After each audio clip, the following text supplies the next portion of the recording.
আসসালামু আলাইকুম রহমতুল্লাহি ওয়াবারাকাতুহু। সম্মানিত দর্শক, সারা বাংলাদেশ উত্তাল এবং একটির পর একটা অভাবনীয় ঘটনা ঘটে যাচ্ছে। করুণ, নির্মম, হতাশাব্যঞ্জক। আবার যে রূপ, বাঙালির যে রূপ কখনো কেউ দেখেনি, তো সেই রূপ এই সময়টিতে এসে জাতির সামনে আবার নতুন করে উদ্ঘাটিত হয়েছে।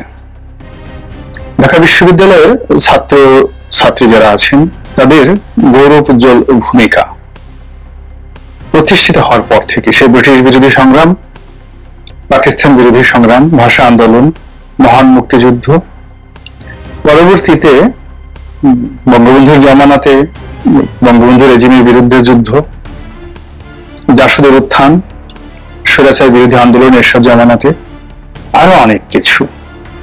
বিশাল ইতিহাস এবং বিশাল ঐতিহ্য নিয়ে আমাদের গর্বের ধন ঢাকা বিশ্ববিদ্যালয় যেভাবে দাঁড়িয়েছিল এবং সেখানে সে 2009 থেকে আজ অবধি বা তারও আগে 2001 থেকে 2006 পর্যন্ত যেভাবে প্রথমে ছাত্রদল অর্থাৎ বিএনপির সেই শেষ জামানাতে ছাত্রদল যেভাবে কর্তৃত্ব প্রতিষ্ঠা করেছিল সেখানে, তারপর আবার 2009 থেকে এখন পর্যন্ত যেভাবে ছাত্রলীগ একক কর্তৃত্ব সেখানে প্রতিষ্ঠিত করে ফেলেছিল, তাতে সকলের মধ্যে হতাশা ছিল প্রবল যে এই বিশ্ববিদ্যালয়টির ভবিষ্যৎ বোধহয় শেষ হয়ে গেল।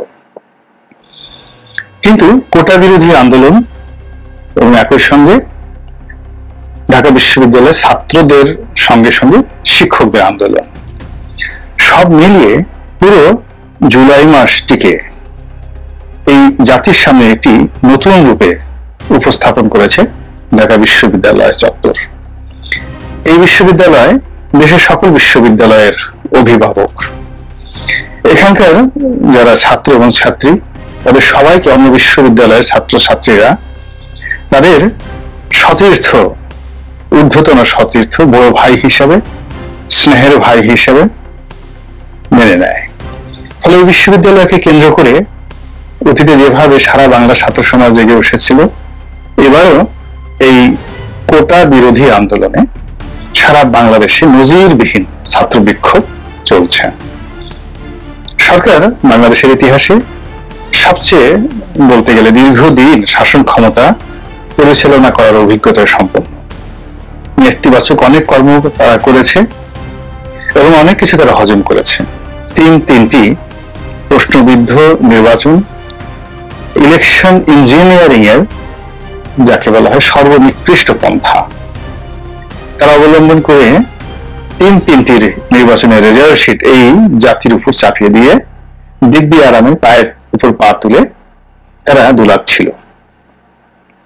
তাদের যত রাজনৈতিক প্রতিপক্ষ রয়েছে সবাইকে রীতিমতো একেবারে বাবার নাম ভুলিয়ে দিয়ে রাজনীতির মাঠ থেকে যেভাবে তাদেরকে দূরে রেখেছে, তাদের আসলে আতঙ্কিত হওয়ার মতো এই মুহূর্তে তেমন কিছুই ছিল না। তো সেখানে যখন শিক্ষকদের আন্দোলনটি এলো, তারপরে তার সঙ্গে সঙ্গে যুগপৎ ভাবে এই যে কোটা বিরোধী আন্দোলন, যদিও কোটা বিরোধী আন্দোলনটি আগে শুরু হয়েছিল, কিন্তু শিক্ষকদের আন্দোলনটি একেবারে মিডিয়ার দৃষ্টি আকর্ষণ করে এবং তার সঙ্গে সামঞ্জস্য রেখে কোটা বিরোধী আন্দোলন রীতিমতো তেলে বেগুনে জ্বলে ওঠে সারা বাংলায়। এবং এই আন্দোলনকে সামনে রেখে এখন বাংলাদেশের কোনো দল মত নেই, সকল দল এবং মত সবাই মাঠে নেমে গিয়েছে।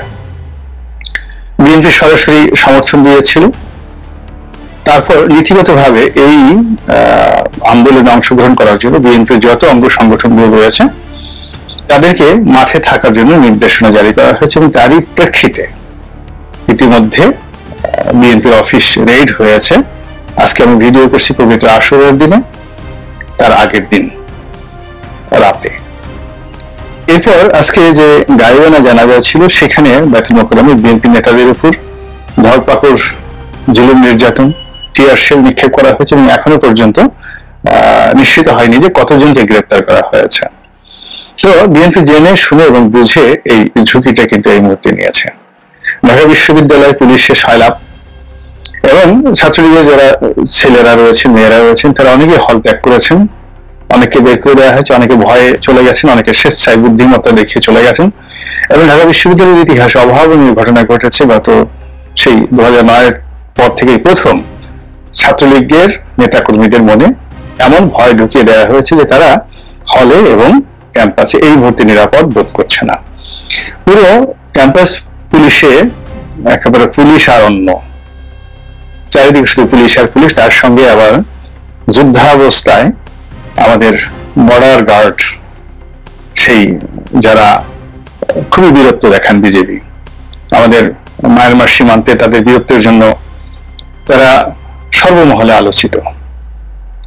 ভারতের সঙ্গে সাম্প্রতিক সময়টিতে তারা যে সকল বীরত্ব দেখান বিজেপি, সত্য এই বীরত্ব জাতির যাকে বলা হয় মহাগর্বের বিষয়। তো সেই বীর বিজেপি তারা তাদের বীরত্বের পুরো পরাকাষ্ঠা দেখানোর জন্য এখন আমাদের প্রাচ্যের অক্সফোর্ডে দাঁড়িয়ে আছেন। এর আগে তারা বীরত্ব দেখানোর জন্য নীলক্ষেত এবং ঢাকা কলেজের সামনে খুব চেষ্টা করেছিলেন, এবং সেই বীরত্ব দেখাতে গিয়ে তারা কিভাবে বীরের মতো আচরণ করেছেন তা আমরা এখন বিভিন্ন ভিডিও ফুটেজে দেখতে পাচ্ছি। পত্রিকা এবং গণমাধ্যমের খবর বলা হচ্ছে যে ঢাকা বিশ্ববিদ্যালয়ের পরিস্থিতি থমথমে, আজকে বন্ধের দিন, আগামীকাল যখন আবার চালু হয়ে যাবে কর্মযজ্ঞ, তখন বোঝা যাবে যে আজকের এই যে পুলিশি অ্যাকশন, এই পুলিশি অ্যাকশনের ফলাফলটা আসলে আগামীকাল কোন পর্যায়ে চলে যাবে। এখানে যে জিনিসটি খুব উল্লেখযোগ্য সেটি হলো সরকার যে পথে এগোচ্ছে সেটা হলো খুবই গতানুগতিক, নতুন তাদের কিছুই নেই।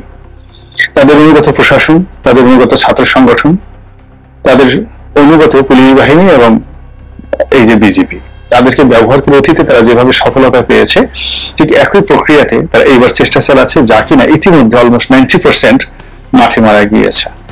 অর্থাৎ তাদের সকল চেষ্টা প্রচেষ্টা 90% মাঠে মারা গিয়েছে। আর যারা আন্দোলনকারী তাদের ভবিষ্যৎ কি হবে জানি না, কিন্তু এখনো পর্যন্ত প্রায় সব ক্ষেত্রে তাদের সফলতা 90% চেয়েও বেশি।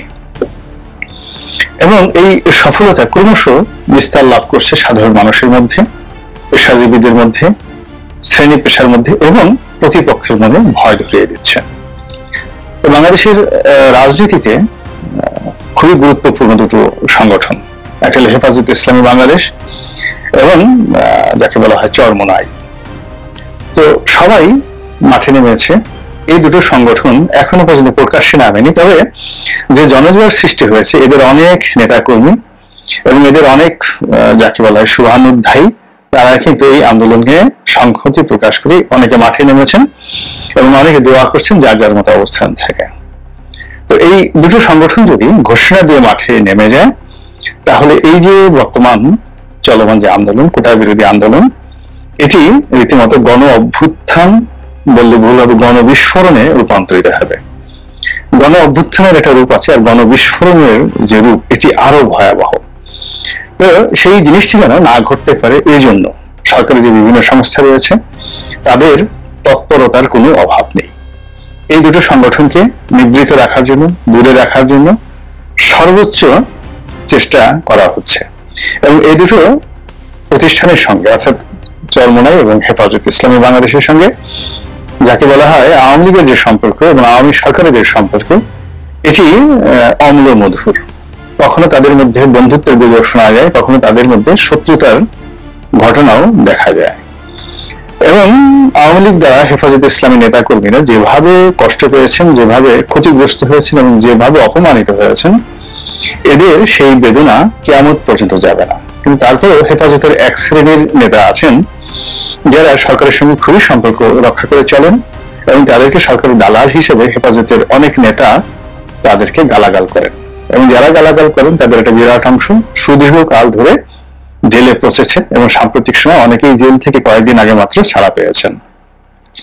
আপনারা জানেন যে যারা জেল খাটেন, বিশেষ করে হুজুরদের মধ্যে, ধনাঢ্য ব্যবসায়ীদের মধ্যে কিংবা কবি সাহিত্যিকদের মধ্যে যারা খুব আরাম আয়েশ করেন, তাদের কাছে জেল একটা ভয়ঙ্কর বিষয়, দ্বিতীয়বার তারা সেখানে যেতে চান না।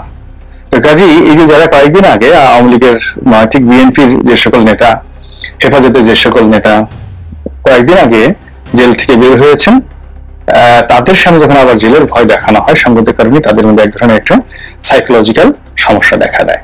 তো কাজে যারা সরকার পক্ষে রয়েছেন হেফাজতে তারা তো আছেনই, আর যারা সরকার বিপক্ষে রয়েছেন তারা অ্যাক্ট রিয়াক্ট করার জন্য আরো পরিবেশ পরিস্থিতি এবং সময় সুযোগের অপেক্ষা করছেন, এটা সত্য কথা। আর এই সুযোগটাই সরকারের যারা লোকজন রয়েছেন তারা ভয় দেখানোর জন্য ব্যবহার করছেন। অন্যদিকে সেই যে চরমোনাই, তো চরমোনাই বরিশালের যে সিটি কর্পোরেশন নির্বাচন হলো সেই নির্বাচনের সময় খুবই তারা কষ্ট পেয়েছেন। তাদের এক পীর সাহেবের উপর যে নির্যাতন করা হয়েছে অভাবনীয়, যা কিনা মুরিদদের যে মন হৃদয় খান খান করে দিয়েছে। এবং পীর সাহেব থেকে শুরু করে অন্য যারা রয়েছেন নেতা তারাও সুযোগ খুঁজছেন কি করে সরকারের বিরুদ্ধে একটি আন্দোলনে ঝাঁপিয়ে পড়া যায় এবং সরকারকে তারা শিক্ষা দিতে চান। তো কাজেই বরিশালের মানুষ তাদের জিদ থাকে বেশি, কনস্পিরেসি তুলনামূলকভাবে কম বোঝেন। যারা বলেছেন সরকারের সাথে সম্পর্ক তারা কি করে বলেছেন জানি না, তবে এখন সেই যে তাদের মনস্তাত্ত্বিক যে বিষয় রয়েছে এবং তারা যেভাবে সরকারের সাথে বিভিন্ন বিষয়ে দ্বন্দ্ব এবং সংঘাতে জড়িয়ে পড়েছেন, সেক্ষেত্রে ভবিষ্যতে তারা সরকারের বন্ধু হবেন এটি কল্পনা করা যায় না। তো কাজেই তারা কৌশল অবলম্বন করছেন এবং অপেক্ষা করছেন। এবং এই দুটো সংগঠন যদি সরকার নিয়ন্ত্রণ করতে পারে তাহলে এই যে যুগপৎ আন্দোলন চলছে সেই আন্দোলন কিছুটা হলেও যাকে বলা হয় সরকার সুবিধা পাবে। আর যদি এই দুটো সংগঠন নেমে যায় তাহলে এই আন্দোলনে নতুন মাত্রা যোগ হবে এবং সেই আন্দোলন কোন অনিশ্চয়তার দিকে নিয়ে যায় এবং সরকারকে কোন পরিণতির দিকে নিয়ে যায় সেটি কিন্তু এই মুহূর্তে বলা যাচ্ছে না। সবসময় বাংলাদেশ 1 ঘন্টা আগেও যা কল্পনা করা যায় না, এই বাংলাদেশে 1 ঘন্টা পরে এইরকম রোজকে আমাদের আলামত অতীতকালে বহুবার ঘটেছে। কাজেই বাংলাদেশেও সেই ঘটনা অনাগত দিনে যে ঘটবে না সে কথা কিন্তু বলা যাচ্ছে না। আল্লাহ আমাদের সবাইকে হিদায়াত দান করুন এবং হেফাজত করুন। আসসালামু আলাইকুম ওয়া রাহমাতুল্লাহি।